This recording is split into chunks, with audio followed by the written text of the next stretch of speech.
Miriam, what do we know about Linton Crosby, the new campaign consultant brought in by the Conservatives?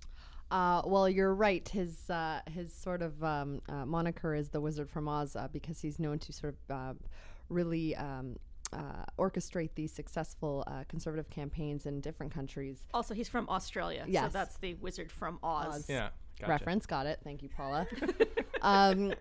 Yeah, so he's been brought in now sort of late in the game in a very long campaign, I suppose halfway through it, because the Conservative messaging has really just been knocked off track. They haven't been able to really focus on any of the policy announcements that Stephen Harper has been making across the country. Instead, they've been facing repeated questions from reporters on all number of controversial things that have dogged the Conservatives for months and years now, including the Duffy trial, the $90,000 Nigel Wright check, most recently the Syrian refugee crisis, and accusations that the Conservatives haven't done enough to open Canada's doors to more refugees from that region, given Canada's involvement in the bombing campaign there.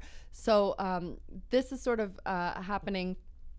People are sort of pointing to this as the Conservative attempt to try to get back on track, hold on to the messaging, which has typically been the Conservative Party's strong suit, but they're really faltering right now. Yeah, it's interesting though, because yesterday the Conservatives were saying that when they brought Linton Crosby in, oh no, he's not new, he's been with the campaign for months, and there might be some truth to that, because Crosby's reputation both in Australia and in Britain was for running very campaigns that played on racism and anti-immigration feeling, and played up the xenophobia in order to win votes for right-wing parties.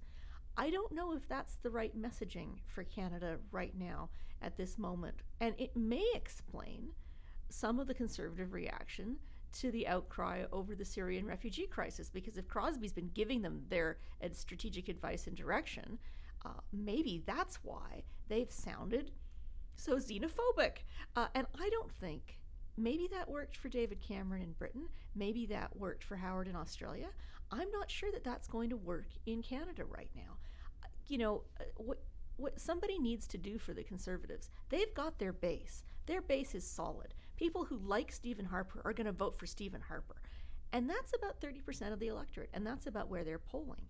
To get themselves anywhere near a majority, or even a big enough minority to have the confidence of Parliament, they need to get swing voters. And I don't think you get swing voters by moving hard to the right.